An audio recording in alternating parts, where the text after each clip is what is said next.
Is education enough to alleviate poverty for good?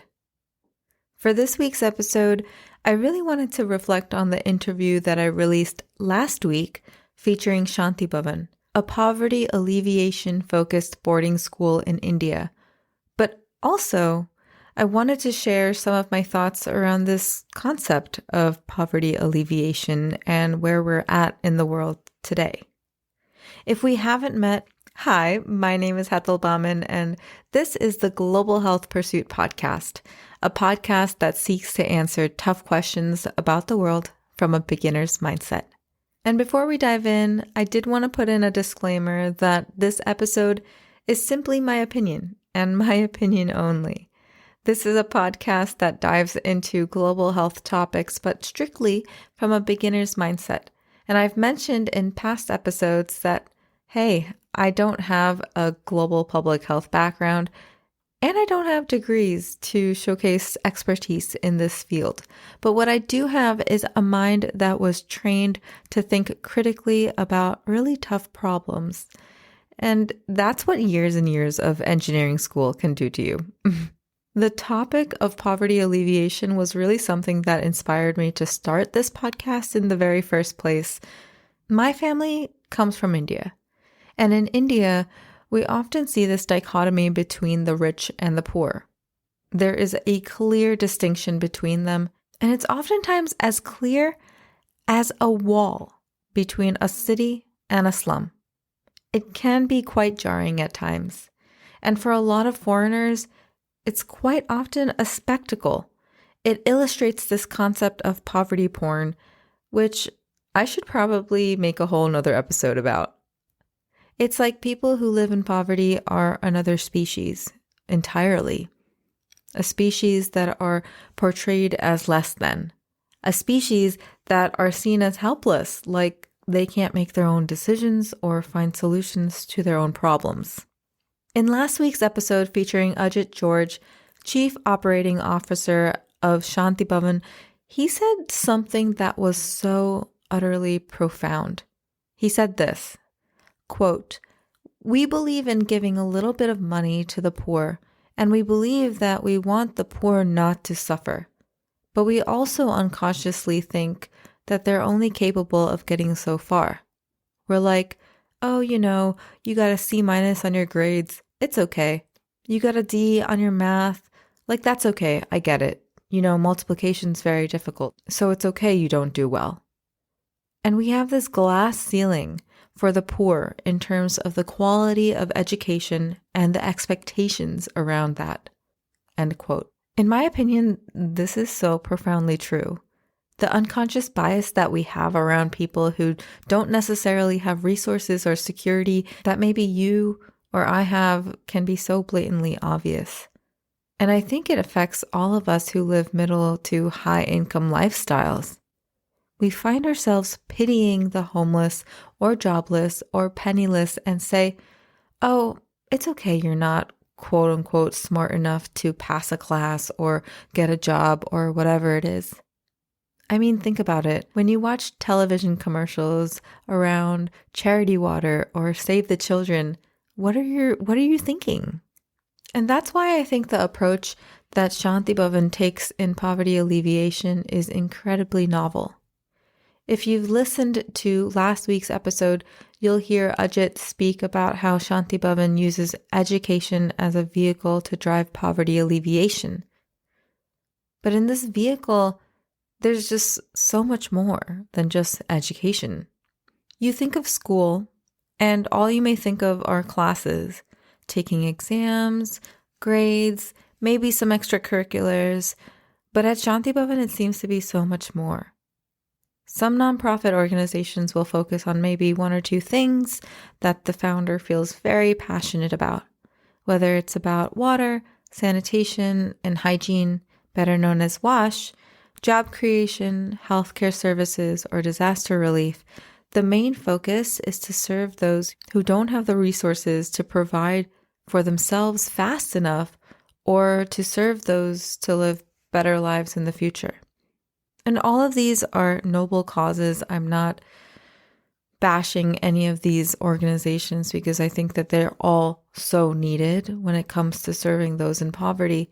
But when it comes to truly lifting a family or a community out of poverty, the task seems to become so much more daunting. According to gapminder.org, quote, in 1980, roughly 40% of the world's population lived in extreme poverty with less than $2 per day. Today, it's decreased to an estimated 10% of the world's population. Extreme poverty has declined steadily since the 1980s, but the fact that hundreds of millions of people still have to survive on less than $2 a day means we aren't in the streets celebrating this as a complete success, end quote. So we're definitely doing something right? But my question to you is this decrease due to education? Is it due to job creation? Is it due to healthcare services, or all of the above? Intuitively, what I believe as a non-expert beginner learner in the field of global public health is that it's purely a combination of all of the above, serving an individual or their family holistically. And when I think about Shanti Bhavan, I see a strategic and holistic safe haven for a child who has been born into an impoverished household.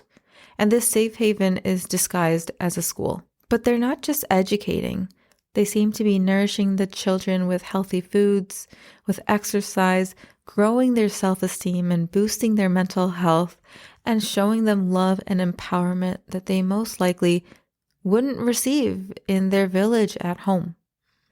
Shanti Bhavan's website mentions how so many children who are born into impoverished homes are faced with oppression, alcoholism, violence, whether physical or verbal, illiteracy, and insecure food and housing. The list goes on.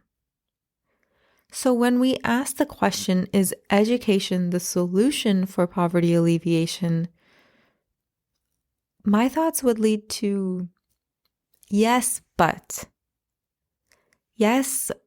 only if it's supplemented with good food, housing, clean clothes, a loving community, medical care, leadership skills, extracurricular activities, and the teaching of moral values. Because ultimately what Shanti Bhavan aims for are children who grow up to become global citizens, humanitarians who fight for what they believe in and be a voice for good.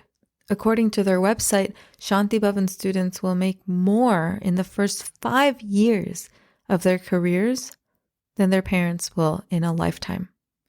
And this is just an ultimate marker of success that creates ripple effects into the lives of their families and their communities and just society in general.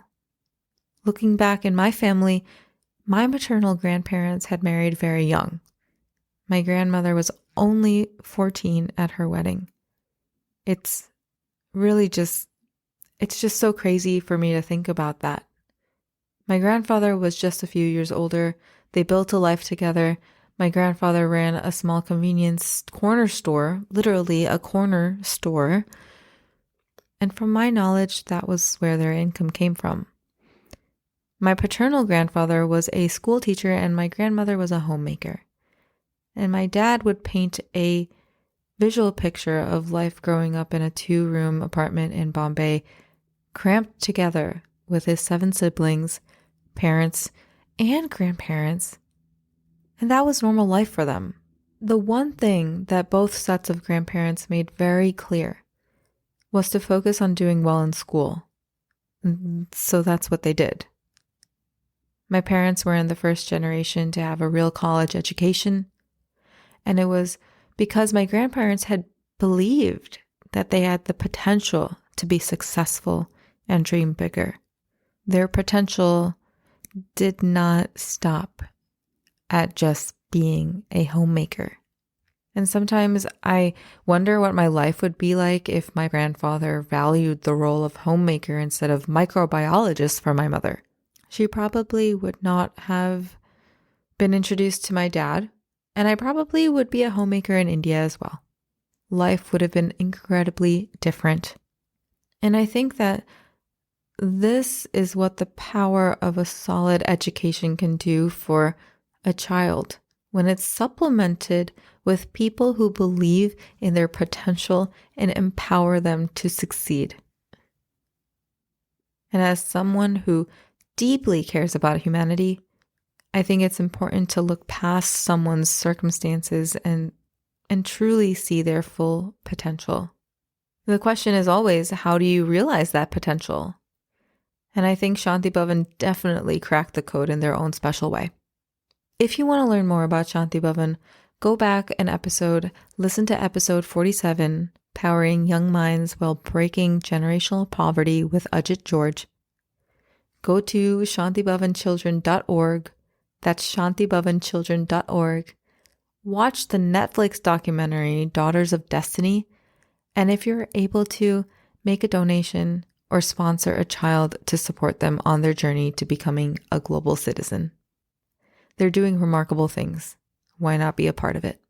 Thanks for listening to this episode. Make sure to subscribe to the podcast wherever you're listening. And if you like this podcast, please support me in supporting these amazing socially minded organizations and companies by donating with the link in the episode description. If you can't donate, maybe you can write me a review on Apple Podcast. I would appreciate that so much. I'll see you in the next one.